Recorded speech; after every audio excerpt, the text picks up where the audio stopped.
Est-ce qu'on peut acclamer très fort le Seigneur? Je vais laisser la place à Claude et à Julia de nous conduire dans la parole du Seigneur. La parole du Seigneur déclare: celui qui reçoit un prophète en qualité de prophète reçoit la récompense du prophète. Est-ce que tu peux acclamer très fort le Seigneur en ce matin?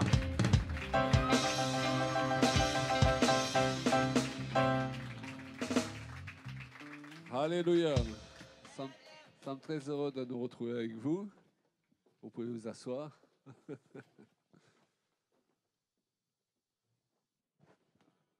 d'autres.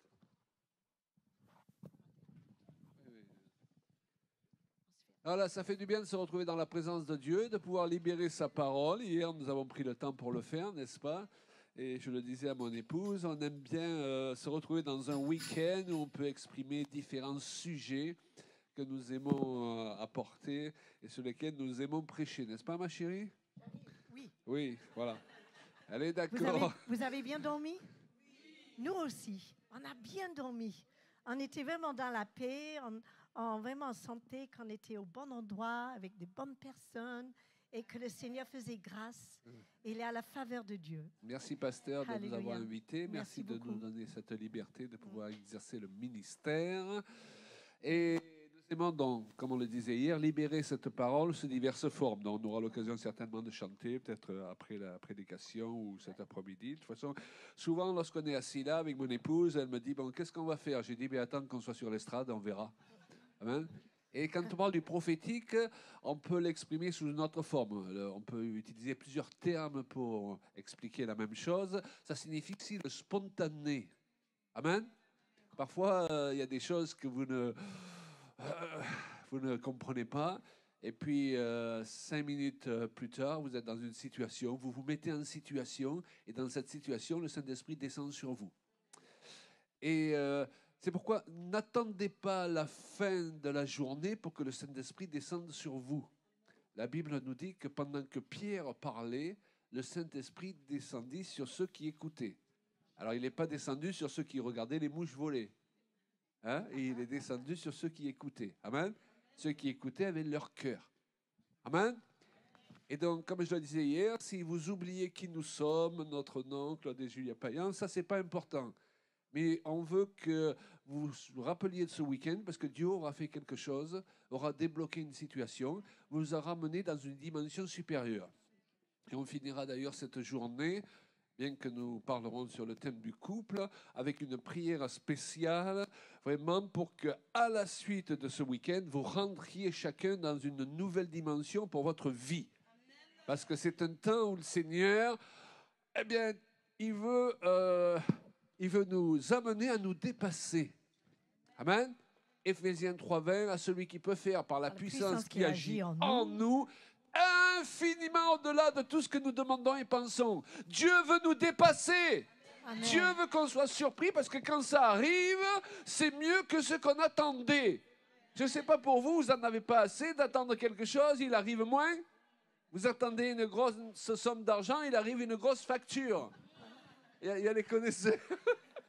Oui, il y a les connaisseurs, n'est-ce pas? Alléluia. Vous priez pour être guéri et vous vous enrhumez sur la maladie que vous avez déjà. Vous êtes surpris dans le mauvais sens. Mais Dieu veut nous surprendre dans le bon sens de plus en plus. Amen. Amen. Il veut nous montrer que Dieu n'est pas en retard sur ce que le diable fait. Parce que le diable, il accélère son travail actuellement. Vous avez remarqué? Pour nous décourager, pour nous briser. Mais j'ai une bonne nouvelle pour vous. Dieu envoie sa parole et il nous guérit. Woo! Alléluia. C'est quand on est ensemble qu'on arrive à changer la tendance. On peut avoir une opinion et on désire que Dieu il agit avec puissance et sainteté dans notre assemblée. Mais si on est le seul de lui demander, on va avoir du mal à amener le tout. Vous voyez?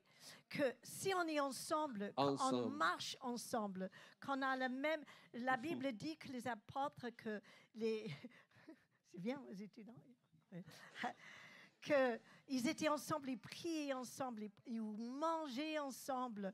Et ils étaient de même esprit et de même cœur. Et c'est quand on est ensemble, ça c'est le corps de Christ, j'aime ça. eh bien, vous arrivez à emporter des victoires collectivement que individuellement, on n'arrive pas. Et on l'a Alléluia. chanté tout à l'heure, en psaume 133, Oui, qu'il est 133, doux et c'était- agréable pour des frères de demeurer Oui, ensemble. ensemble. C'est là que Dieu Alléluia. envoie Les une sœurs bénédiction spéciale. Oui. Et comme tu l'as dit, ça ne veut pas dire qu'on ne peut pas saisir la bénédiction seul à la maison, mais il y a des bénédictions, même qu'on a jeûné, même qu'on a prié, même qu'on a lié tous les démons qu'on a trouvés à lier. Hein? Eh bien, la situation ne s'est pas débloquée.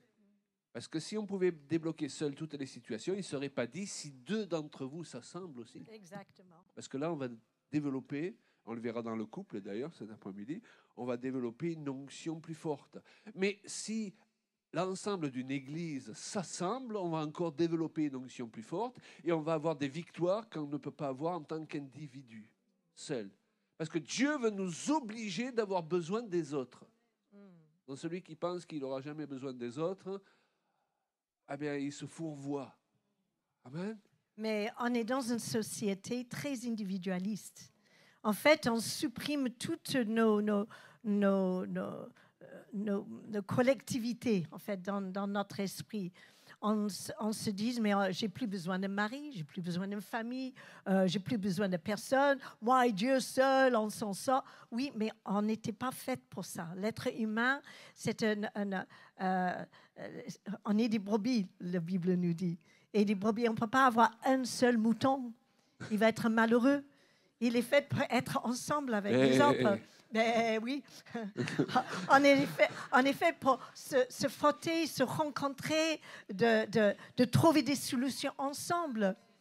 Et c'est pas grave d'être seul. On a tous besoin de comprendre la solitude.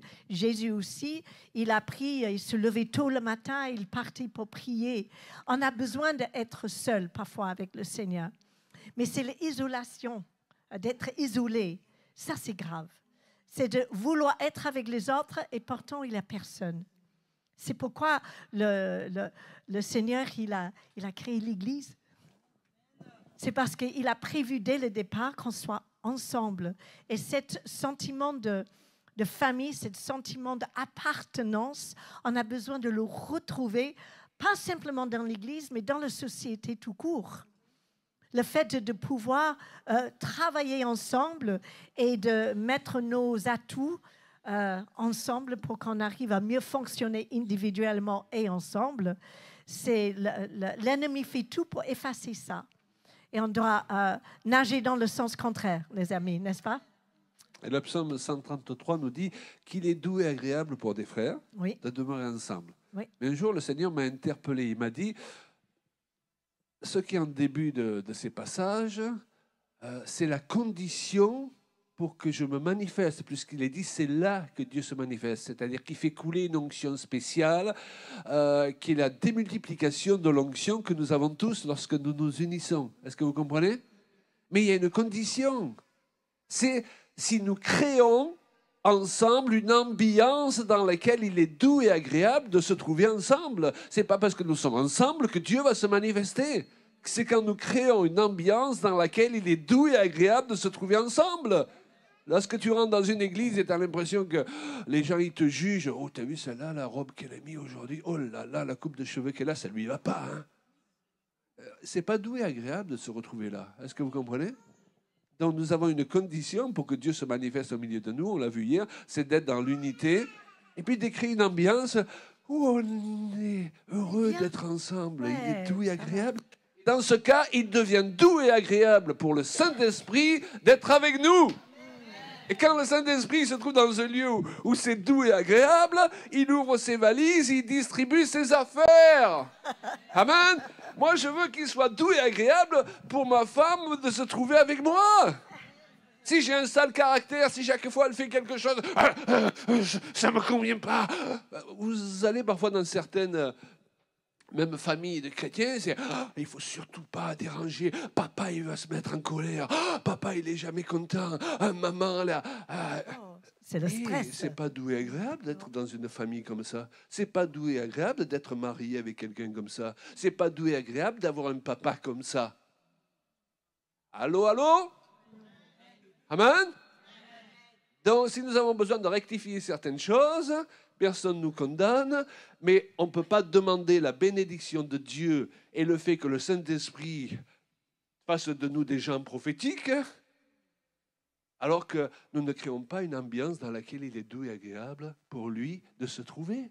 Et pour les autres aussi de se trouver. Alléluia. Ah, je rentre dans l'église. Ah, pasteur m'accueille avec un sourire. Il est doux et agréable d'être dans cette église. Alléluia. Amen. Et puis si j'ai oublié de dire bonjour à quelqu'un, on ne va pas me dire, il n'a pas dit bonjour. Vous savez qu'il y a des églises qui explosent pour des raisons enfantines. On ne m'a pas dit bonjour. On ne m'a pas dit bonjour, je le prends mal. Ok? Et je crée une scission dans l'église. Et c'est le temps de grandir en maturité. D'ailleurs, je ne crois pas... On part dans une direction, là, mais je sais que quand un enfant est dans un foyer où il ne se sent pas en danger, il ne se sent pas jugé et qu'il a confiance, il grandit beaucoup plus vite. Voilà. Donc, on va tous grandir. Vous avez tous accepté le Seigneur, et si ce n'est pas le cas, ça ne va pas tarder. Mais on va grandir rapidement, on peut passer d'enfant à ado, et l'adolescence, c'est toujours un peu compliqué, mais il faut sauter rapidement. Et ensuite, on veut que tous nos enfants ils deviennent des hommes et des femmes faits. Hein? Bien dans leur tête, bien dans leur corps, et bien dans leur esprit. Et pour cela, il faut que, peut-être on a eu quelques années où on se sentait en danger, il y avait une grande insécurité, mais waouh, les choses peuvent changer. Et en fait, on peut être guéri par la part de Dieu beaucoup plus vite que le temps que ça nous a pris d'être blessés.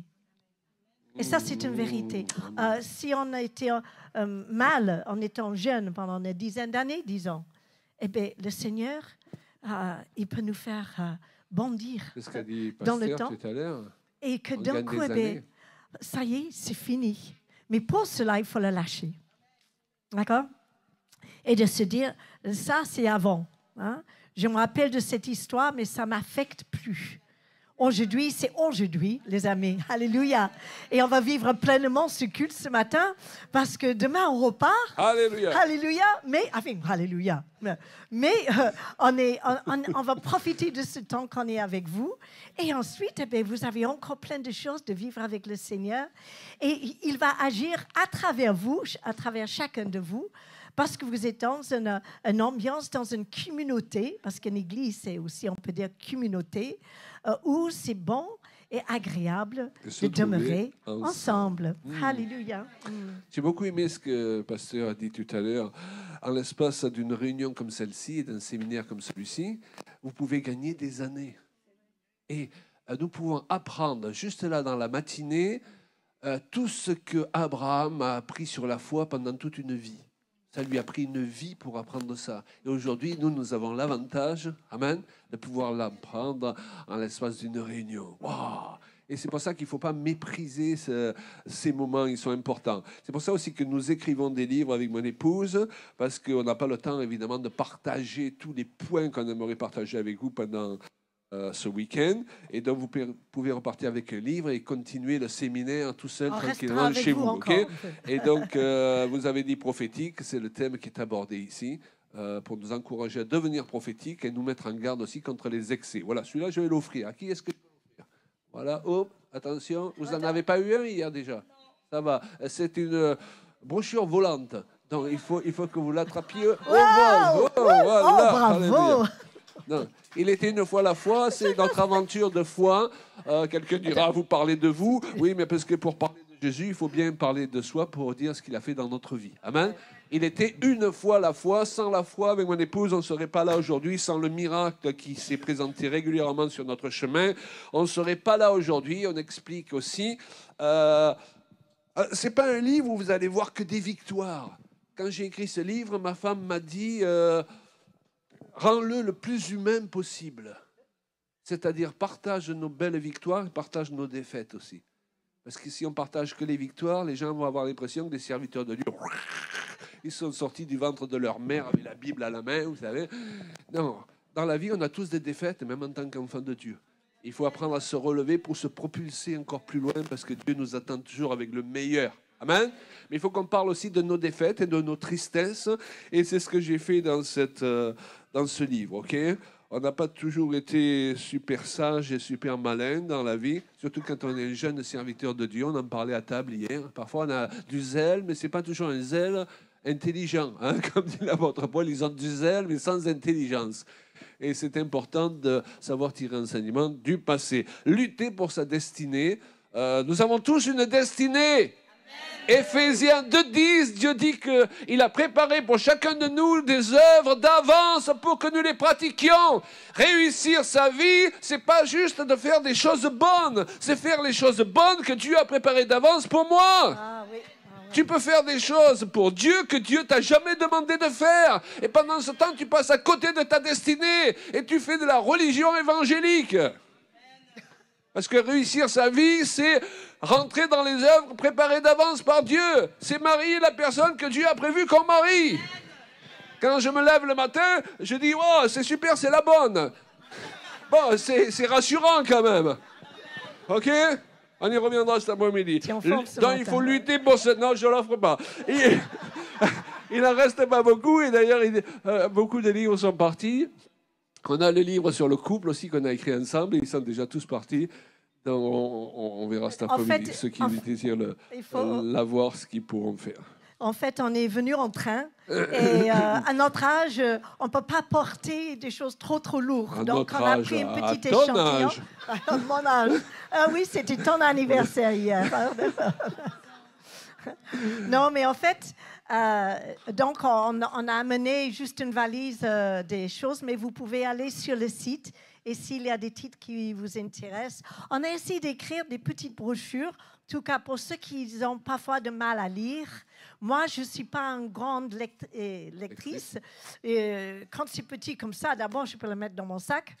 Et ce n'est pas thème. Et donc, c'est un peu plus facile. On peut méditer sur des choses et les offrir aussi. Voilà. Très bien. Je n'ai pas dit que c'était des bons cadeaux de Noël. Hein. Est-ce qu'on peut lever notre main, Seigneur? Gloire à Dieu. Merci, Mon Père, nous te remercions pour l'honneur qui nous est fait d'apporter ta parole ce matin. Alléluia. Nous te remercions pour ce moment que nous pouvons passer avec une partie de ton corps. Nous te remercions pour toutes ces personnes précieuses pour qui Jésus est mort sur la croix. Amen. Et pour qui il est ressuscité, Seigneur. Chacune d'elles est précieuse et importante pour toi. Et nous voulons semer dans le cœur de chacune d'elles pour aider chacun à rentrer dans une dimension supérieure dans ces temps parce que tu nous attends plus haut, plus loin. Amen. Et seul ton esprit est capable de nous mener là. Mais nous nous ouvrons à toi, nous nous ouvrons à ta volonté dans le nom précieux de Jésus. Amen. Amen. Alors, le thème du prophétique. Hein, le cœur est ouvert. On est prêt à. Qu'on a commencé hier, on avait déjà pas mal de points. Et ce matin, on voudrait partager un message qui s'appelle le don prophétique, ça se travaille. N'est-ce pas? Parce qu'on a tendance à penser qu'il suffit parfois d'avoir reçu un don pour qu'il se manifeste tout azimut, sans qu'on ait rien à faire. OK?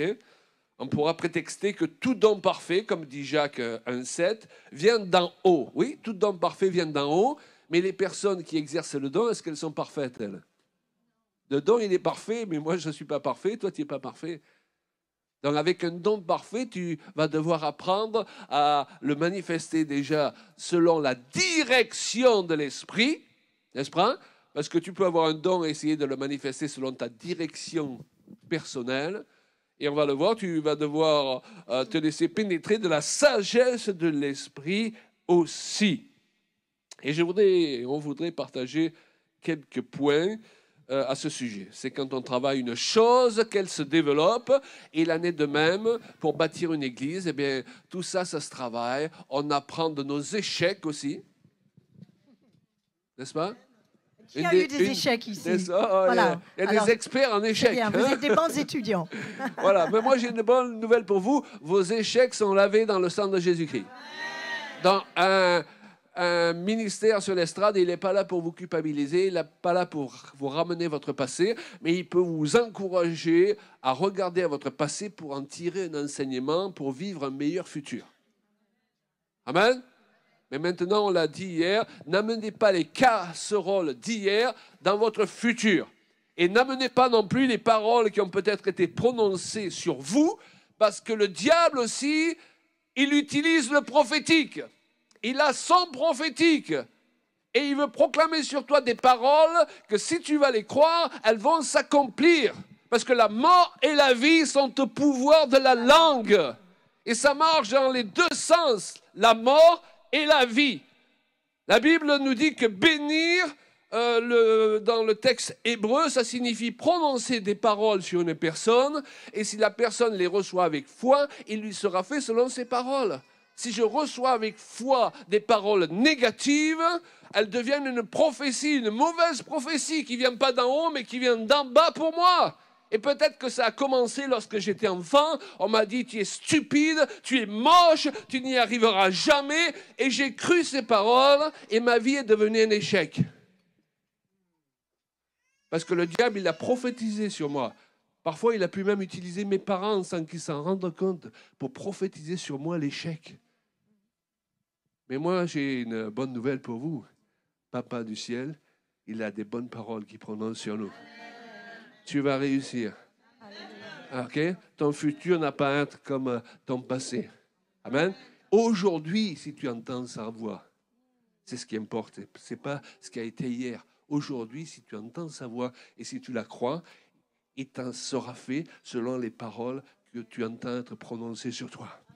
Et d'ailleurs, dans l'Écriture, mes amis, tu l'as mentionné hier, David, qui vivait sous une alliance inférieure à la nouvelle alliance dans laquelle nous sommes rentrés, il se permet quand même de dire de lui-même, je te remercie de ce que je suis une créature merveilleuse. Et David n'était pas né de nouveau. Donc si David s'est permis de dire ça, ceux qui sont nés de nouveau ont le droit, sans orgueil, mais par rapport à la vérité de la parole, de dire, je te remercie de ce que je suis une créature merveilleuse. Vous vous rendez compte, vous êtes en train de regarder une créature merveilleuse. Ouais, mais c'est ce que j'allais dire. Mais moi aussi, je suis en train de regarder à des créatures merveilleuses. Oh, il y a la grâce donc tu dois laisser de côté ce qui a été dit sur toi hier, qui était Amen. négatif. Tu es moche, tu n'y arriveras jamais, tu es incapable. Mais non, si nous sommes nés de nouveau en Jésus-Christ, qui est né de nouveau en Jésus-Christ? Si, rassure-moi, là. Il y en a, vous n'êtes pas sûr, hein? Ok. Est-ce que, permettez-moi l'expression, est-ce que Dieu a recréé en Jésus-Christ un seul pauvre type? Pas possible.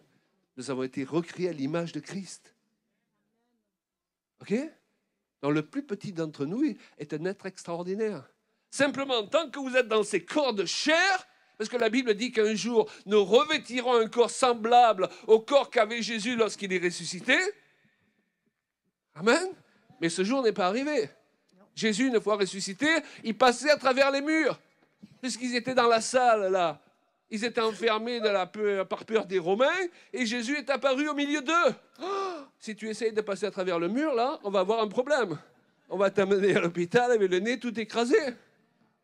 Est-ce que vous comprenez? Donc nous sommes des êtres extraordinaires, mais dans des corps qui n'ont pas encore été régénérés. Donc nous avons besoin de marcher par la foi.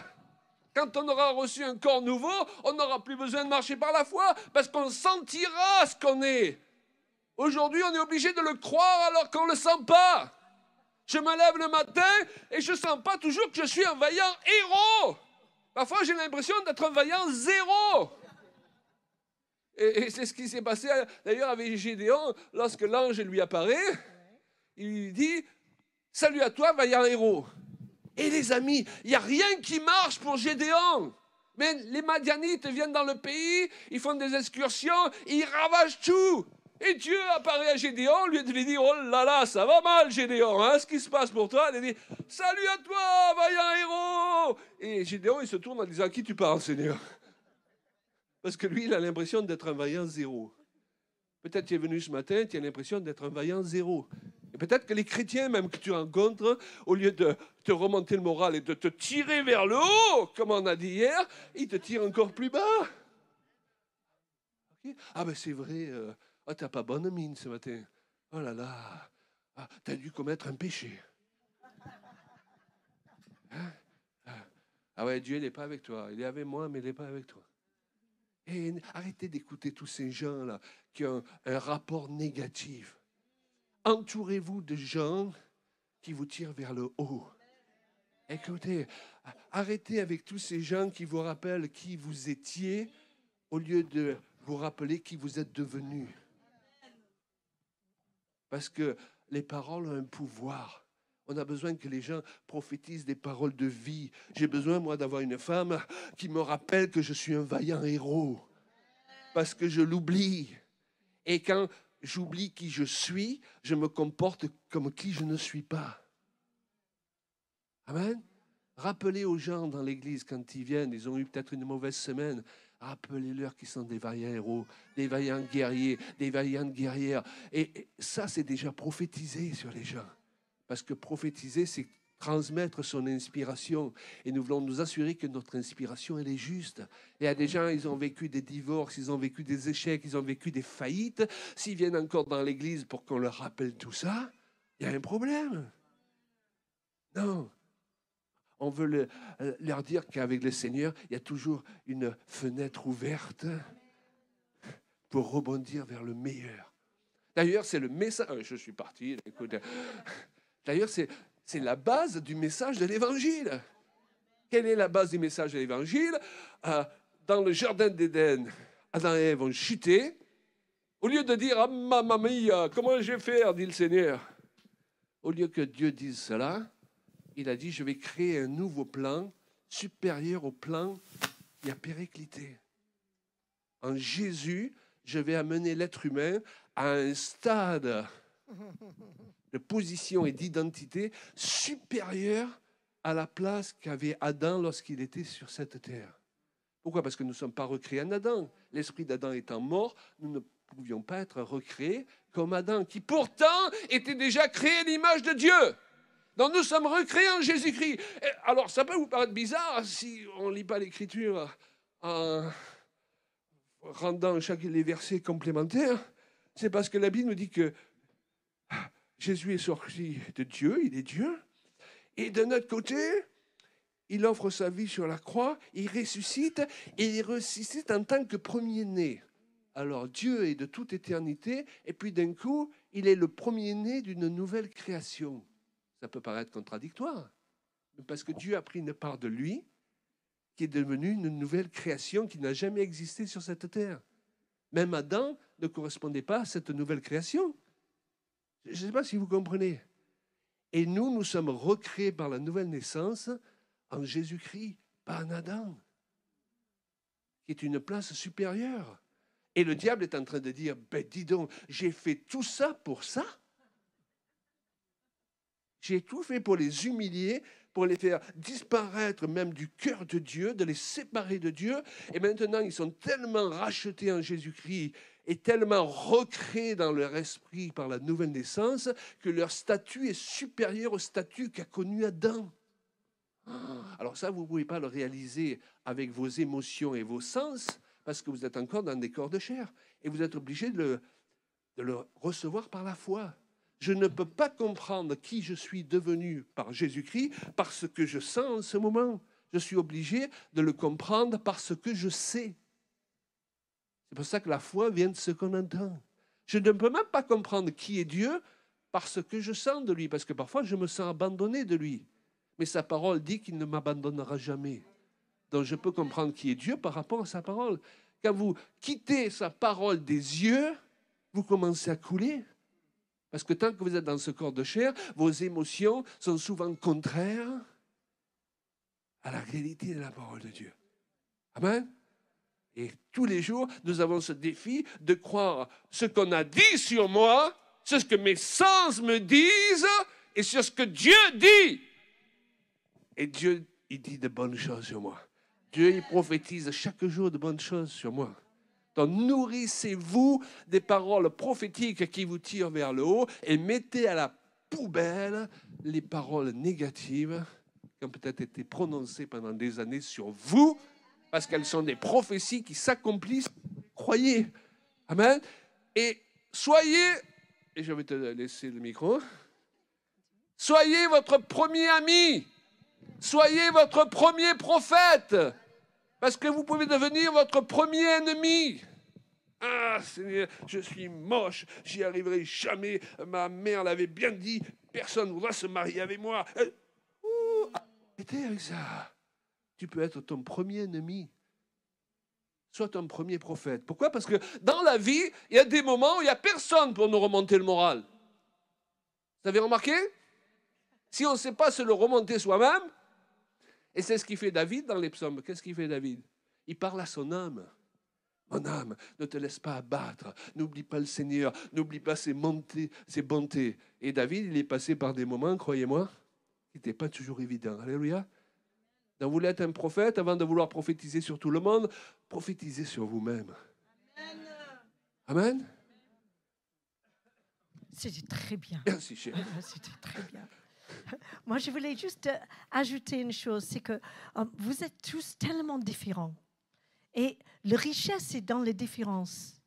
Et je sais que quand moi j'étais jeune, j'étais un peu différent. J'ai grandi dans un milieu anglicane. On a migré aux États-Unis quand j'avais 10 ans. C'est comme une plante qui était arrachée d'une terre et il fallait s'adapter. Je me rappelle le jour que je regardais autour de moi aux États-Unis et tout allait tellement vite et tout était tellement différent de ce que j'ai connu en étant enfant que je me suis dit, dis donc, il faut que je devienne cool tout de suite, sinon je vais couler. Parce que les personnes en voyant, les enfants, en voyant nos différences, parfois ils nous prennent comme un bouc émissaire. Et il nous dit, ah, mais elle est un peu différente, elle a les oreilles décollées, avec des dents en avant, ha, ha, ha, ha, ha. Et on peut beau sourire, mais à l'intérieur, ça nous détruit. Et l'ennemi, il arrive à nous faire croire qu'on n'est pas belle, on est moche, on est incapable. Je viens d'une famille très intellectuelle, que des musiciens classiques, etc. J'ai fait 7 ans de violoncelle, je ne le dis pas. Mais j'avais marre de l'amener à l'école, ça faisait tâche. C'était un peu gros. Donc, je l'ai troqué pour une guitare. Mais qu'est-ce que j'essaie de vous dire? J'avais une façon un peu différente de voir les choses. Les enfants, ils marchaient dans les couloirs pour y aller dans leur classe. Et moi, je voulais danser. J'avais envie de créer des choses. J'avais déjà des lumières, des couleurs. Je voyais la vie un peu différente. Est-ce qu'il y a des personnes un peu différentes ici? En fait, vous pouvez tous vous lever la main. Voilà. Mais il y a certains qui sont plus différents que d'autres, je ne sais pas. Mais l'ennemi essaie de faire en sorte que nos différences soient vraiment une tare, soit ce qui nous disqualifie, soit les choses qui font en sorte qu'on n'est pas comme les autres. Donc, l'enfant, qu'est-ce qu'elle fait? Elle fait tout pour essayer d'être comme les autres, s'habiller comme les autres, avoir le même langage, parfois sale, comme les autres. Et ensuite, on voit les parents qui sont dans le désarroi parce qu'on voit que l'enfant, il se détache de la réalité, de la famille, du foyer, de l'école. Ces souffrances sont une réalité et jamais autant dans l'histoire. Il y a de l'isolation des enfants, de manque de compréhension et de la méchanceté. La méchanceté a toujours existé. C'est une arme que l'ennemi utilise pour détruire un être humain dès la jeunesse, pour qu'elle ne devienne pas quelqu'un influençable, pas influençable, qui peut influencer, ou mais quelqu'un qui devienne fragile et qui soit prisonnier de ses émotions en étant adulte. Mais je vous dis que le Seigneur, il a d'autres projets. Amen. Car le Seigneur connaît les projets qu'il a formés sur toi, dit l'Éternel. Des projets de paix et non de malheur. Une vision, un horizon où justement votre façon de voir les choses est unique. Mais votre unicité, ce n'est pas un tas, c'est un atout. Et c'est ça qui donne richesse autant dans l'Église que pour la société et ce monde. On a besoin de vous. Le Seigneur, il a besoin de vous. Et ce monde, plus que jamais, il a besoin de votre différence. J'aimerais dire que prophétiquement, si on arrive à saisir que, en fait, qui on est, c'est vraiment voulu de Dieu, aimé de la part de Dieu, et qu'on était équipé dès le départ avec des choses un peu originales, eh bien, ces choses-là sont l'endroit où votre voix, comment dire, vous aurez le plus d'onction. Si vous coulez dans votre... Si vous êtes vrai, vous acceptez d'être vraiment vous-même. Vous comprenez ce que j'essaie de dire? Quand je suis venue à Dieu, tellement je me sentais hideuse parce que j'étais déjà cassée à l'intérieur que je ne voulais même pas présenter ça à Dieu.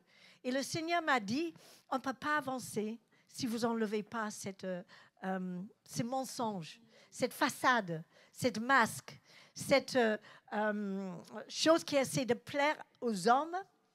Je veux que tu plais à moi. Parce que je vois en toi celles et ceux que j'ai créés. Et vous êtes beaux, vous êtes magnifiques, vous êtes belles, vous êtes des enfants de Dieu. Et que ce monde a besoin de cette différence, de ces couleurs, de votre façon de voir les choses. Amène ces atouts pour la gloire de Dieu. Et Dieu va vous faire prospérer à tous égards.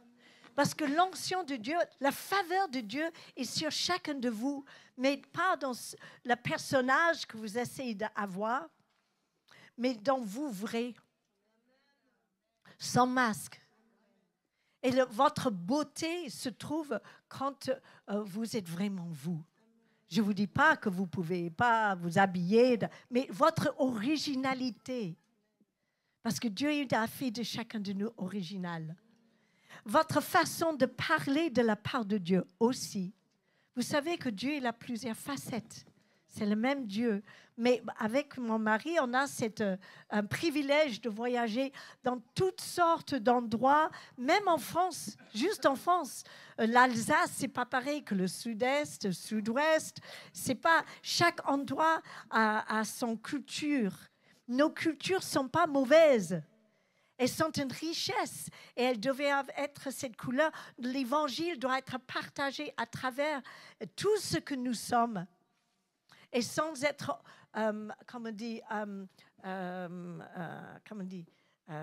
coupé de nos racines et de nos origines. Il ne faut pas qu'on ait honte de qui on est. Alléluia. Il ne faut pas faire un peu le tri de notre passé. Mais il ne faut pas être dans le déni dans la vie. Ça ne marche pas. Ça nous attire que des ennuis. Et l'ennemi l'attend derrière la porte. Alléluia. OK, on est comme ça, on est imparfait. Eh bien, c'est comme ça. Mais mon cœur, mon âme, tout ce que je suis appartient à Dieu. Et donc, j'écoute l'Éternel. Et il va m'amener là où il veut, dans les œuvres que Dieu a préparées d'avance. Il y a plein de bonnes choses à faire. On peut même construire des orphelinats en Chine ou ailleurs. Et juste parce que c'est bon, ça ne va pas dire que c'est les choses que Dieu a préparées pour nous, individuellement. Vous comprenez ce que je veux dire? Ce n'est pas juste faire des bonnes œuvres, ça c'est un peu la religion. D'accord? Et on se justifie. Oh non, mais je fais ce qui est juste, ce qui est bon. Non, Jésus, il veut révéler en nous ses plans. Et votre trajet est unique. Et il veut vous montrer les œuvres qu'il a préparées d'avance, même quand vous étiez dans le creux de sa main. Même avant que vous êtes né, vous étiez équipé avec ces choses un peu spéciales. Alléluia. Et c'est pourquoi on a besoin de revenir avec une foi vivante. Dieu, le monde, il nous écrase. Il nous a empoisonnés, on peut dire ça. Mais Jésus, c'est l'antidote. Alléluia.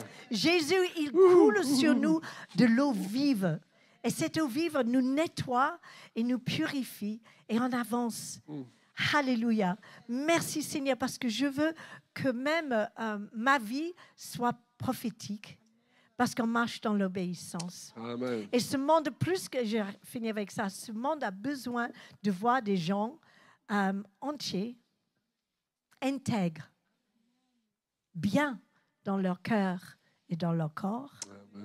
Ce n'est pas la richesse, c'est un regard. C'est quelque chose dans les yeux que les gens voient et qui les attire vers vous d'abord.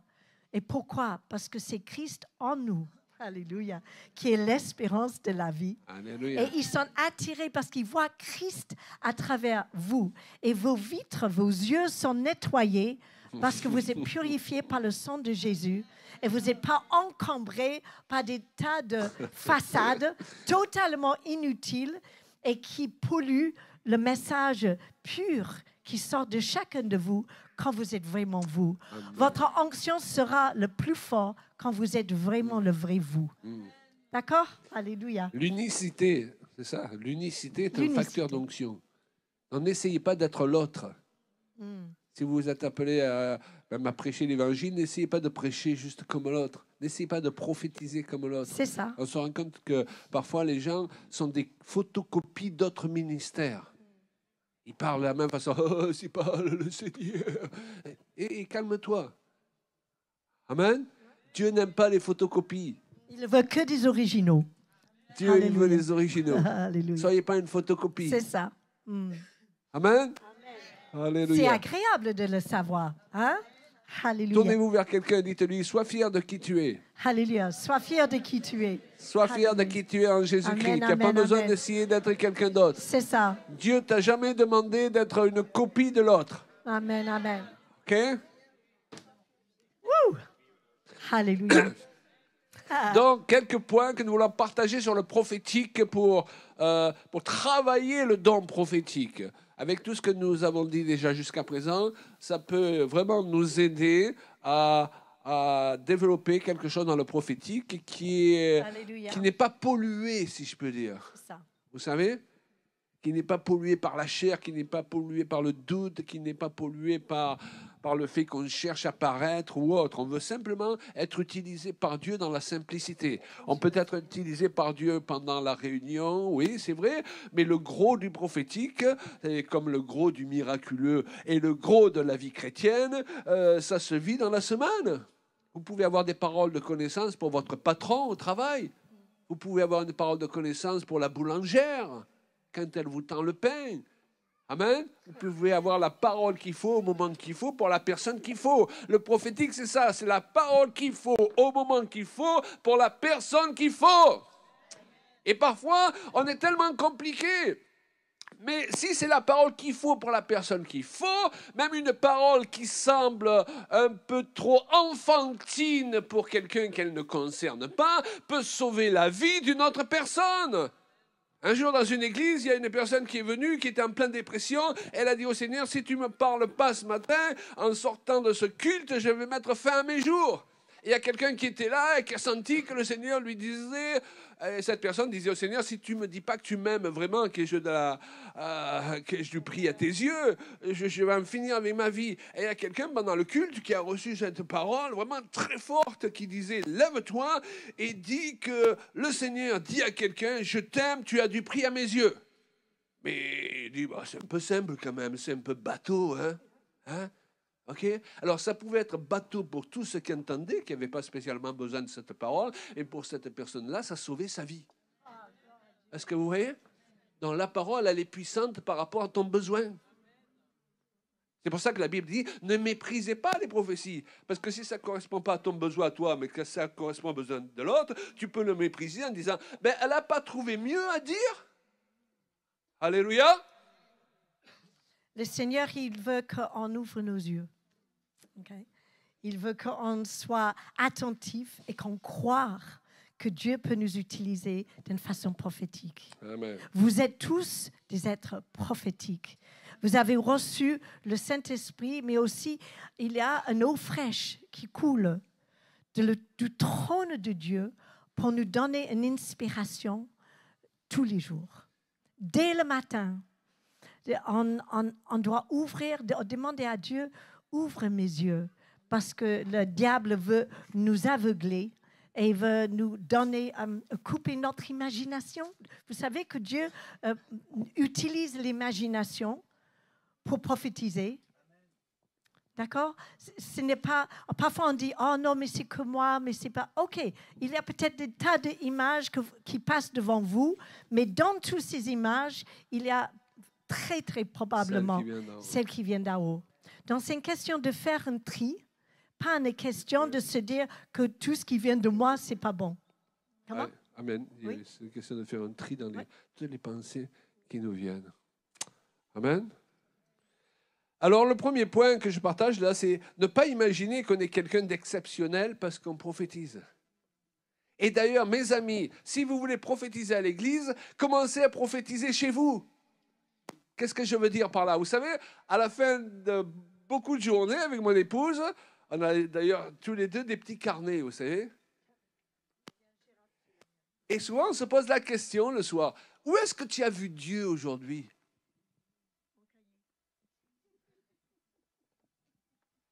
Comment est-ce que Dieu t'a parlé aujourd'hui? Alors, vous savez que Dieu, il n'est pas limité par ses manières de parler. Mais, j'ai vu un panneau publicitaire qui tombait juste au moment qu'il fallait. J'ai allumé la radio, je pensais à quelque chose, et le speaker à la radio, il a parlé exactement de la même chose. Ça vous est jamais arrivé? Mais si vous êtes trop spirituel, vous allez dire, Dieu, il ne parle pas par la radio. Et Dieu, il parle partout. Moi, je devais partir un jour à Madagascar. Je demandais au Seigneur est-ce que c'est bien le temps d'y aller. Et McDonald's a sorti le Mac Madagascar. Donc, c'était sur tous les panneaux publicitaires de la ville. Et ils n'ont jamais pu ressortir le Mac Madagascar. Mais cette semaine où je devais prendre ma décision, vous voyez, mais si je suis trop spirituel, je dis, mais Dieu, il ne peut pas parler comme ça. Mais Dieu, il a parlé par un âne. Vous avez vu dans l'Ancien Testament? Non, il veut parler par moi déjà, par vous. Amen.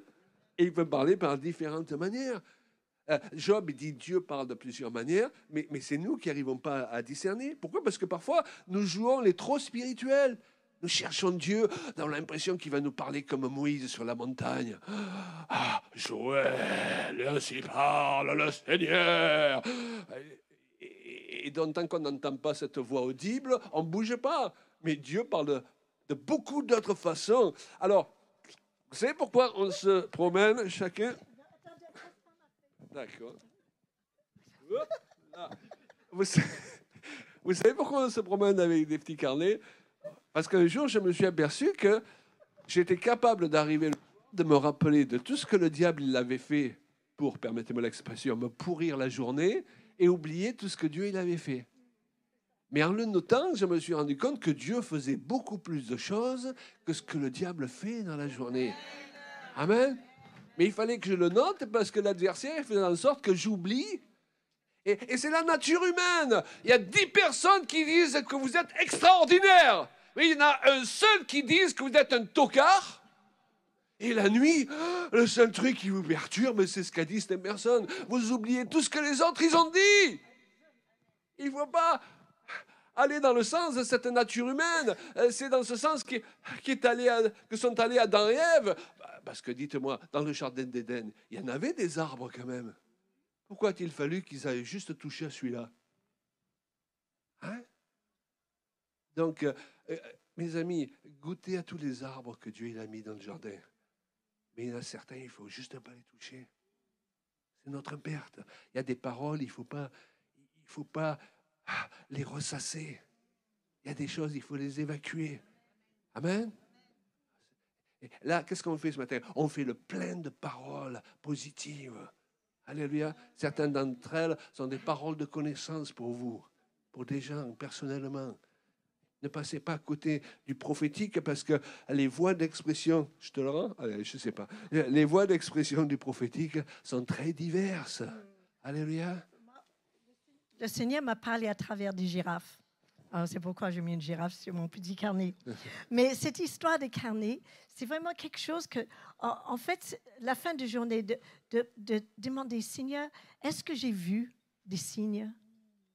Est-ce que j'ai vu l'empreinte de Dieu dans ma vie aujourd'hui? Le prophétique commence avec une ouverture d'esprit et que nos yeux soient ouverts, mais un peu comme l'apôtre Paul, où les écailles ont tombé de ses yeux et il a vu la réalité spirituelle de la situation. Mais nous, on est très encombrés et distraits par tout ce qui nous entoure. Ce n'est pas que les réseaux sociaux, mais c'est les bruits, c'est le souci, c'est tout ce qui est tellement qui est exigé de nous. est comme mis en premier plan plutôt que de chercher la face de Dieu et de laisser Dieu se révéler sa présence. Je crois que dans la journée, chaque fois qu'on arrive quelque part, vous pouvez poser une simple question. Seigneur, qu'est-ce que tu es en train de me dire? Chaque fois que vous vous sentez une crainte ou une peur, au lieu de se dire « Oh, ça ne me plaît pas ça », dire « Seigneur, qu'est-ce que tu me dis ?» De se mettre en situation, de demander à Dieu qui nous donne une nouvelle équité. Comme un aigle, il est capable de voir une souris à plusieurs kilomètres de loin. D'accord?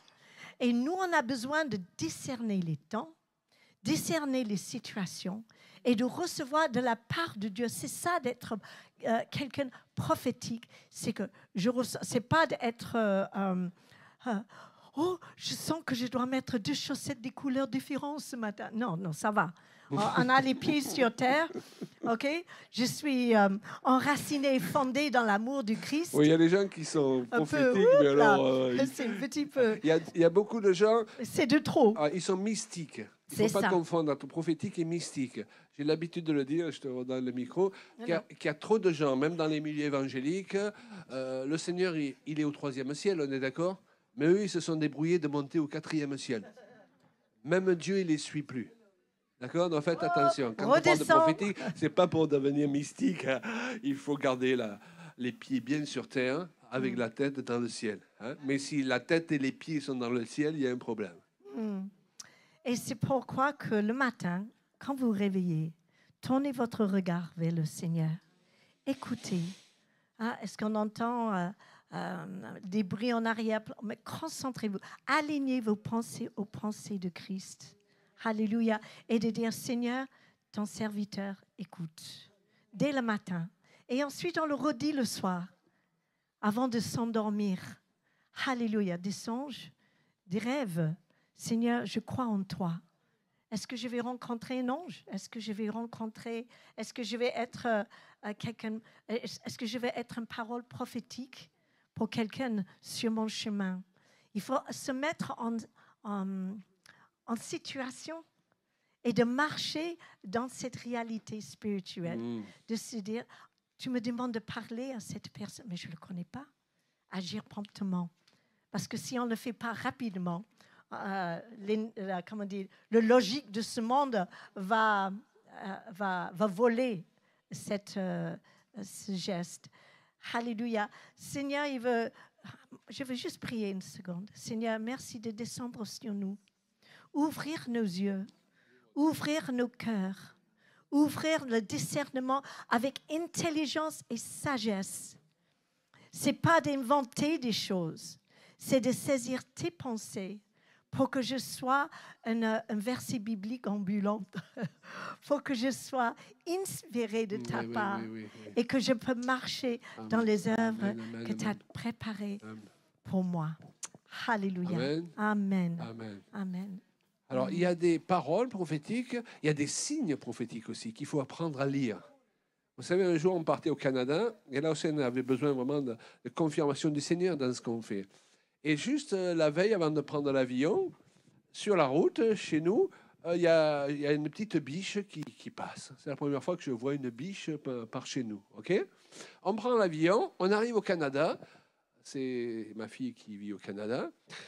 On dort. Le matin, je me lève, j'ouvre la fenêtre et dans le jardin, il y avait exactement la même biche. On aurait dit qu'elle avait pris l'avion.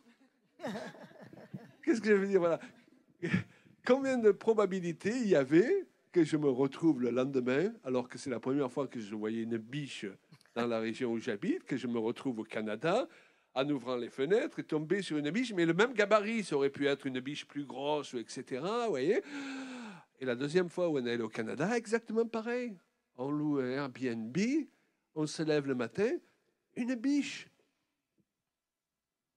Alors, c'était la confirmation déjà du Seigneur qu'on était au bon endroit, de la continuité des choses, vous voyez, parce qu'on a besoin d'être confirmé dans ce qu'on fait. Qu'on est au bon endroit, au bon moment, etc. Mais il faut qu'on fasse attention de ne pas mépriser ces signes. Hein? Mais il y en a tous les jours des signes comme ça. On peut passer à côté de ces signes. Mais vous devez être quelqu'un,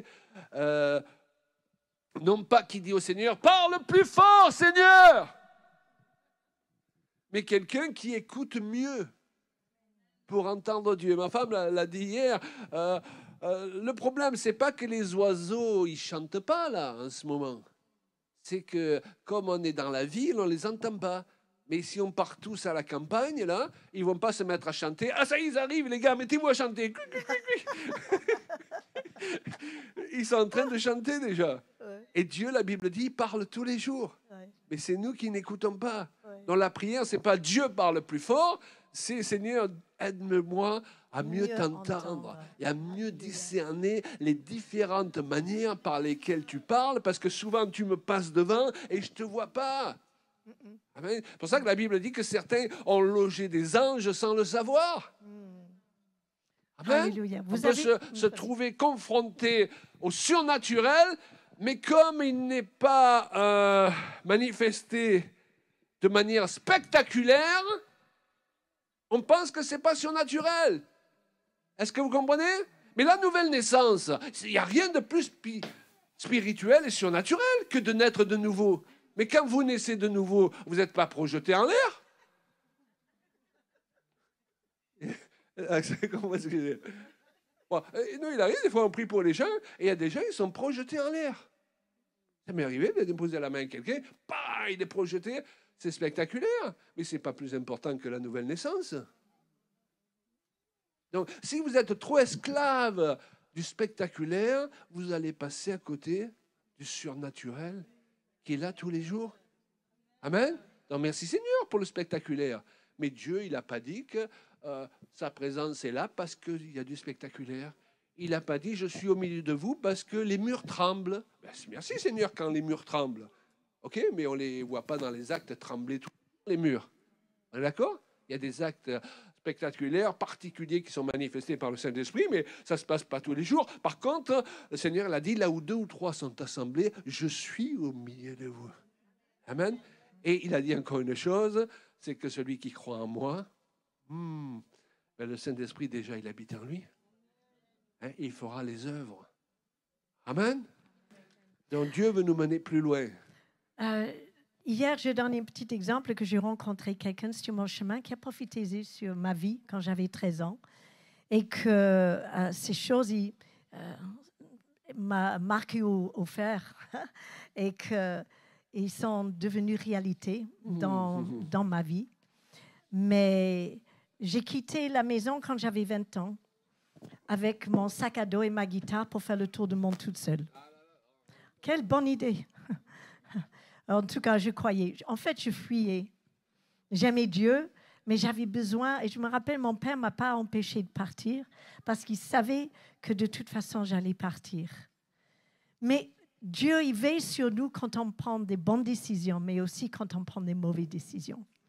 C'est quelque chose que je n'aurais jamais dit à mes enfants, surtout aujourd'hui. C'est différent. Dans les années 70, c'était différent. Ce n'était pas aussi, on va dire, dangereux. Mais Dieu m'a gardée. Mais je fuyais parce que je voulais trouver le Dieu, comme je disais, derrière la création. Mais Dieu, il a honoré ma quête. Il n'a pas honoré le fait que j'étais rebelle, mais il savait que je cherchais de tout mon cœur. Soyez passionnés dans votre recherche à Dieu et il va vous rencontrer d'une façon spectaculaire. Si vous le cherchez un peu comme ça, ben vous allez le trouver un peu comme ça. Hein? Parce qu'on ouvre le porte de nos cœurs en fonction de ce qu'on attend. Voilà. Et ensuite, Dieu, il répond avec fidélité. Et j'ai fait du stop. Je suis venue, j'étais à Chicago, je suis revenue en Europe. Dieu m'a gardée. Dieu m'a gardée.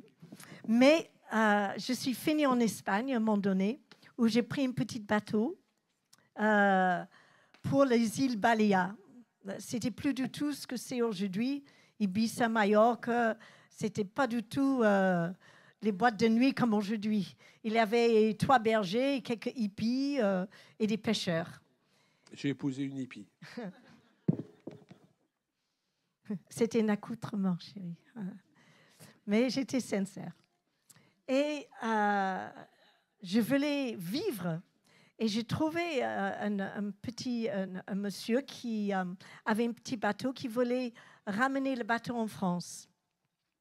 Et il cherchait un équipage. Et j'avais rencontré sa nièce et on était copines. Donc, j'ai dit, ouais, cool, pourquoi pas? Donc, on s'est trouvés sur le bateau. Au début, c'était génial. La mer, magnifique, bleue, super. Il faisait chaud, musique. On est dans les années 70. On écoutait Pink Floyd, voilà. Mais je ne savais pas combien Dieu me suivait à la trace. Moi, je croyais que j'ai de m'éloigner de ma famille et de tout ce qui m'encombrait dans ma tête. C'était ce qu'il fallait pour moi. Je ne savais pas que ma mère priait pour moi à la maison. Et la prière de maman, je vous assure, il y a quelque chose de puissant. Et on a quitté Majorque et il ne faisait pas très beau. Et les bateaux, les mâts claquaient un petit peu. Et il m'a dit qu'on sera plus en sécurité loin du port. D'un coup, sa nièce ne pouvait pas venir avec nous, donc il fallait qu'on fasse un trajet à deux. Et à un moment donné, j'avais mal au cœur. Je n'avais pas l'habitude. C'était chouette quand la mer est calme. Et là, je n'étais pas un matelot. Je n'étais pas habituée à ces choses-là. Et quelques heures plus tard, on se trouvait en pleine mer, en pleine tempête. Et le vent soufflait. On a perdu contact compas. On a fait contact radio. Le compas ne marchait plus. Le vent, l'eau commençait à entrer dans le cale. Moi et ma guitare qui était dans une armoire, on faisait un peu comme ça. J'avais mes mains sur les côtés de bateau. J'avais la peur au ventre. Ça vous est arrivé d'être devant une situation où vous croyez que ça allait être peut-être la fin? Ça faisait 3 mois que je n'avais pas écrit à mes parents, à mon honte. Ils ne savaient pas où j'étais. Et à un moment donné, le bar s'est brisé en deux. Donc, on ne pouvait plus gouverner le bateau. Et on était à la dérive. Je vous assure que toute notre éducation, toute notre intelligence ne sert à plus rien. Tout notre sens mystique ne sert à rien. On est juste face à des vagues comme ça. Et une petite Julia, elle avait le peur de sa vie. Et j'ai crié à Dieu dans le cale de ce bateau. Et j'ai dit, Dieu, tu sais que je te cherche. Je n'ai pas envie de mourir. Mes parents ne méritent pas ça. Voilà, viens à mon secours. Et c'est étrange parce que j'ai entendu une voix. On parle de prophétique ce matin. J'ai entendu une voix derrière mon épaule droite. Et cette voix était tellement vraie, c'est comme si je me suis presque retournée, mais je sais qu'elle était spirituelle. Et elle m'a dit, Julia, n'aie pas peur, tu ne vas pas mourir, j'ai du travail pour toi. Et d'un coup, je me rappelais ce monsieur que j'ai trouvé sur le chemin qui m'avait dit que Dieu, il avait prédestiné que je travaillais pour lui. Et je dis, waouh! En fait, Dieu, que je sois aux États-Unis ou au bout d'une cale, au fond d'une cale en pleine Méditerranée, tes yeux sont sur moi. Tu ne m'as pas oublié. Tu ne m'as pas rejeté parce que j'ai fait des mauvais choix. Tu ne m'as pas abandonné parce que j'étais rebelle. Mais tu as pris en considération mon cœur qui te cherchait. Et d'un coup, la tempête intérieure s'est calmée avant la tempête extérieure. Et je savais que je n'allais pas perdre ma vie. Dieu, il parle aujourd'hui. Parfois dans l'esprit, parfois audiblement. Mais si notre cœur n'est pas disposé d'entendre Dieu, de croire qu'on n'est pas séparé de lui.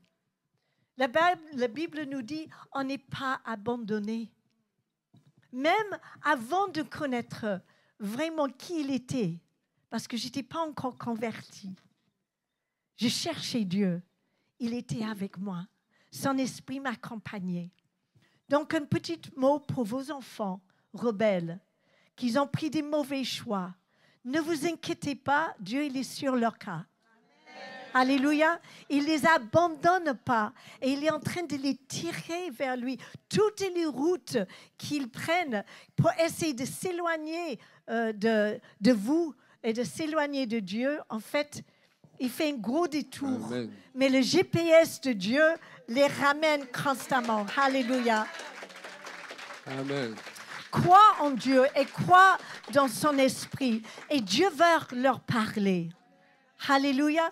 Et s'il faut les amener même face à la danger, il le fera parce que Dieu, il savait que c'était ça ce qu'il fallait pour moi, pour que mes genoux se plient devant lui.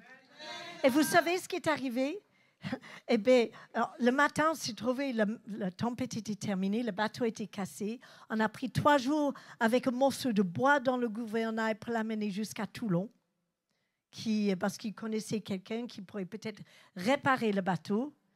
Et en arrivant à Toulon, j'embrassais le sol, tu sais, comme le conte de Monte Cristo. Voilà, je suis vivante, alléluia. Et qui j'ai rencontré sur le port de Toulon? Gagné. Donc, la suite de mon destinée m'attendait déjà. C'est que Dieu, il a déjà préparé. Il a tracé un chemin. Il a frayé un chemin dans le désert. Il a placé des marqueurs. Mais si nos yeux ne cherchent pas Dieu, on ne va pas voir ces signes. Vous comprenez ce que je veux dire? Vous voulez être prophétique? Eh bien, crois à l'impossible. Votre vie, ce n'est pas un film, mais c'est encore mieux, c'est la réalité de Dieu. Rempli de rebondissements et que chaque chemin, eh bien, il n'amène pas à Rome, les amis, mais il amène à la croix. Alléluia. Et voilà. Amen. Voilà. On a parlé un peu de ce témoignage hier quand on mangeait les frères et sœurs. Et j'ai donné ma version aussi, c'est que moi, quelques mois auparavant, je travaillais dans la ville de Marseille. J'étais un jeune homme quand j'avais 22 ans. Et je connaissais déjà le Seigneur. Et j'ai entendu comme une voix, qui est revenue pendant 15 jours en me disant « Pars habiter à Toulon, pars habiter à Toulon, pars habiter à Toulon ». Mais le point important à comprendre, c'est que je ne connaissais pas vraiment Toulon. Ce n'est pas une ville que je connaissais. Mais c'est revenu de manière tellement insistante pour vous dire que le Saint-Esprit peut parler de diverses manières et parfois c'est tous les jours jusqu'à ce qu'on obéisse. Okay? Et donc je suis parti habiter à Toulon et quelques mois plus tard, j'ai rencontré mon épouse sur le port de Toulon. Et des années après... Donc, les temps et les circonstances que Dieu a mis en place. Alléluia. Et des années après, alors qu'on donnait notre témoignage dans les hommes d'affaires du plein évangile, vous connaissez, on a fait plusieurs chapitres... dans notre ministère, tu donnais ton témoignage et un frère est venu, il t'a dit « Sœur, est-ce que vous savez que votre témoignage, il est dans la Bible ?» Et le psaume 107, verset 20 dit... 23. 23. Verset 23. Verset 23. 107, verset 23 dit « Ceux qui étaient descendus sur la mer dans des navires et qui travaillaient sur les grandes eaux, ceux-là virent les œuvres de l'Éternel. Il fit souffler la tempête. Leur âme était perdue au milieu de la tempête. Les vagues montaient de tous les côtés. Ils crièrent à l'Éternel. Il calma la tempête et Dieu les conduisit au port désiré. »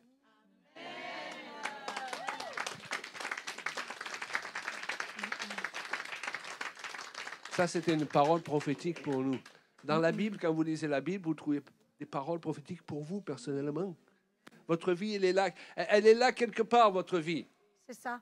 Amen. C'est ça. Nous, la nôtre, elle est dans le psaume 107, ok? Mais votre vie, elle est là quelque part. Cherchez-la. Amen. Les solutions pour vos problèmes, ils sont là quelque part. Avant même que tu sois né, Dieu, il avait préparé les solutions pour les problèmes que tu affronterais. Amen. Le diable veut te faire croire que le problème est survenu, c'est fini pour toi. Dieu dit, c'est le commencement d'un nouveau chapitre. Amen, amen. Et du meilleur. Alléluia. Le diable veut nous faire croire que notre vie va être un film d'horreur. Alléluia. Mais en fait, vous êtes tous des aventuriers. Alléluia. Il faut avoir une vision de la vie où vous disiez, OK, Seigneur, on y va. Amen. Plutôt que de dire, oh là là, il faut que j'avance, mais je n'ai pas trop envie. N'aie pas peur. N'ayez pas peur de l'avenir, n'ayez pas peur du changement, n'ayez pas peur de l'Esprit de Dieu qui va vous visiter. Votre vie, c'est une grande aventure avec l'Éternel. Il n'est jamais trop tard. Et c'est jamais trop tard Jamais trop de tard. s'accrocher, de changer de direction. Et vous êtes en train de travailler votre témoignage. Alléluia. Avant de terminer avec le dernier point, on va juste prier pour les enfants, les mamans, les papas qui ont des enfants qui sont loin de Dieu. Juste Amen. levez-vous là où vous êtes. Vous avez des enfants rebelles. Levez-vous. Alléluia. Le diable, il veut voler nos enfants, il veut voler nos petits-enfants. Vous savez pourquoi? Parce qu'il veut empêcher une génération de se lever pour vivre le plus grand réveil Amen. par lequel la terre a été frappée avant le retour de Jésus-Christ. Et il y a une Alléluia. génération que Dieu veut pour lui. Amen, amen. Donc le diable, il la veut pour lui aussi. OK? Ils Donc, sont peut-être pas méchants, mais ils ont fait des mauvais choix. Ou en tout cas, ils se sont éloignés, ou peut-être vous n'avez plus de contact avec. Le Seigneur veut réparer et reconnecter les familles. voilà, vous reconnaissez que par vous-même, vous ne pouvez plus rien faire. Vous pouvez juste prier. Amen. Vous les aimez. Faites tout pour les aimer. Mais nous prions que le Saint-Esprit, maintenant, au nom Amen. de Jésus-Christ, nous prions que pour confirmer sa parole qui est annoncée ce matin, le Saint-Esprit agit. Merci, Esprit de Dieu, d'aller et de ramener les enfants, de ramener les petits-enfants dans le nom précieux de Jésus-Christ. Rappelle-leur qui ils sont. Alléluia. Qu'une voix leur rappelle pourquoi ils ont été mis au monde par leurs parents. Alléluia. Merci Seigneur de mettre peut-être sur leur route des gens qui vont leur donner le témoignage d'une autre manière qu'on l'a fait nous-mêmes. Alléluia. Merci de mettre sur leur route les personnes qu'il faut. Merci d'éloigner d'eux les personnes toxiques. Au nom de Jésus-Christ, nous prions ensemble, nous nous assemblons. Et nous appelons les enfants rebelles, nous frères, appelons les fils prodigues à revenir, alléluia, Amen, dans les amen, bras amen. du Père. Au nom de Jésus-Christ, parce que tu as dit que l'esprit d'Élie ramènera le cœur des pères vers les enfants, alléluia. Le cœur des mères, ô Père, Dieu puissant. Nous te bénissons, nous nous accordons avec ces bien-aimés sur ta parole qui est chantée, qui est prêchée ce matin. Nous nous accordons pour des miracles. Alléluia. Au nom de Jésus-Christ, Amen. nous proclamons des serviteurs et des servantes de Dieu qui se lèvent. Alléluia. Nous proclamons une œuvre qui réduit à néant les plans de l'adversaire à cause de la puissance de son esprit, à cause de la puissance du sang de Jésus-Christ qui efface leurs fautes, qui efface leurs péchés, comme il a effacé les nôtres au nom de Jésus. Au nom de Amen. Jésus. Amen. Alléluia. Qu'il en soit ainsi. Amen. Amen. Vous pouvez vous asseoir. Ah, Merci Jésus. Alléluia. Alléluia. Combien de temps encore? Ah, c'est pas très On a bien. dépassé. Donc, Bon. on va... Merci Seigneur. On va terminer avec un chant. Alléluia. Donc Amen. repartez dans la foi. Commencez à louer Dieu. Arrêtez de prier pour la même chose. Maintenant, vous dites, Seigneur, je te bénis tous les jours. Je te loue. Okay. Amen. Merci, J'ai Seigneur. lâché mon enfant. Je me suis aperçu que par moi-même, je n'y arrive pas. Pas besoin que je lui bourre le crâne quand je le rencontre de Jésus. Il sait déjà tout. Il a déjà tout entendu. Il a juste besoin que je lui manifeste mon amour. Papa est toujours là. Maman est toujours là. Alléluia. Et sera toujours là. Amen. Amen. Amen. Alléluia. Amen. Merci Jésus. Claudie va prendre les guitares. Soyons juste ouverts. Dieu il va vous utiliser. Vous allez voir peut-être des anges. Vous allez faire peut-être des rêves. Vous allez faire des rencontres. Mais en fait, si votre cœur est attaché à Dieu, les temps, les circonstances seront mises en place. Mais ne passe pas à côté. Ne soyons pas aveugles, mais ouvrez les yeux et vous allez voir la gloire de Dieu. Quoi seulement? Est-ce qu'on peut demander le batteur? Bassiste, si vous voulez? Alléluia. On va chanter un chant qui dit « L'Éternel est mon berger. Ne manquerai de rien. » Mais non, pas du tout.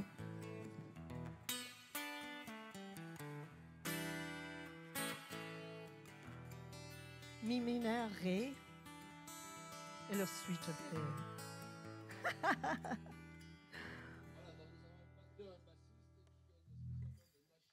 Oh oui.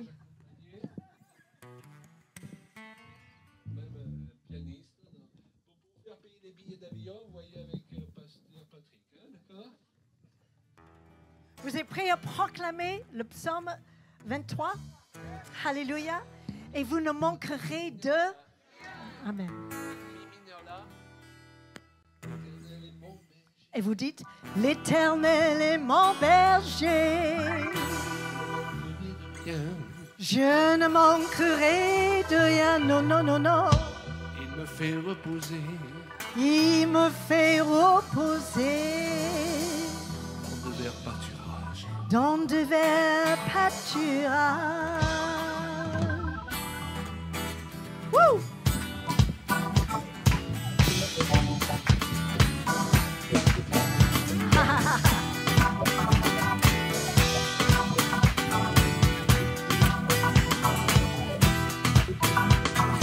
L'Éternel est mon À vous. berger. L'Éternel est mon berger. Je ne manquerai de rien. Je ne manquerai de rien, non, Il non. me fait reposer. Il me fait reposer Dans de verts pâturages. dans de verts pâturages. Il restaure mon âme, Il restaure mon âme. il restaure ma vie, Il restaure ma vie. il restaure mon âme. Il restaure mon âme. Par le Saint-Esprit. Par le Saint-Esprit. Par le Saint-Esprit. Hey! On est d'accord? L'Éternel est mon berger. L'Éternel est mon berger. Je ne manquerai de rien. Je ne manquerai de rien. Il me fait reposer. Il me fait reposer Dans de verts pâturages. dans de... Il restaure mon âme Il restaure mon âme à cause de son nom. à cause de son nom. Oui, le bonheur et la grâce Oui, le bonheur et la grâce m'accompagneront. m'accompagneront tous les jours de ma vie. Ouais. Quand je marche dans la vallée de l'ombre de la mort, je ne crains. Aucun mal. Très bien. Tu es avec moi, ton bâton et ta houlette. Me rassure. Tu poses devant moi une table en face de mes adversaires et ma coupe. C'est Et bon. ma coupe. C'est bon. Et ma coupe. C'est 1, bon. 2, 3, 4. 4. Wouh!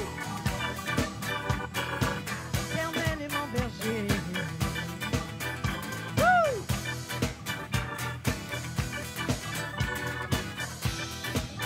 Je te loue, Seigneur.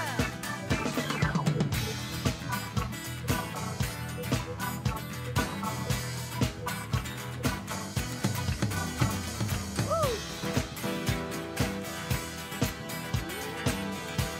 Je ne manquerai de rien.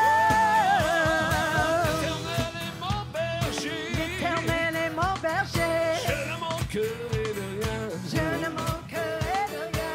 Il me fait reposer. Il me fait reposer Dans de verts pâturages. de verts pâturages. Il restaure mon âme, Il restaure mon âme. Il restaure ma vie. Il restaure ma vie. Il restaure mon âme. Il restaure mon âme. Par le Saint-Esprit. Par le Saint-Esprit. Hey, par le Saint-Esprit. Alléluia, une dernière fois. À vous. L'Éternel est mon berger. L'Éternel est mon berger. Je ne manquerai de rien. Je ne manquerai de rien. Non, Dis-le à non, ton non, voisin. non. Tu ne manqueras de rien. Tu ne manqueras de rien. tu ne manqueras de rien. Tu ne manqueras de rien. Vous ne manquerez de rien. On ne manquerait de rien. Je ne manquerai de rien. Je ne manquerai de rien. Wouh! L'Éternel Et mon berger, L'Éternel est mon berger. je ne manquerai de rien. Je ne manquerai de rien. il me fait reposer. Reposer Dans de verts pâturages. dans le verre pâturage. Il restaure mon âme. Il restaure mon âme. Tourne toi vers quelqu'un, dis-lui, il restaure ton âme. Il restera ton âme. À cause de son nom. De cause de son nom. Oui, le bonheur et la grâce Oui, le bonheur et la grâce m'accompagneront, m'accompagneront, t'accompagneront, t'accompagneront, nous accompagneront. nous accompagnerons Oui, ils m'accompagneront. tous les jours de ma vie.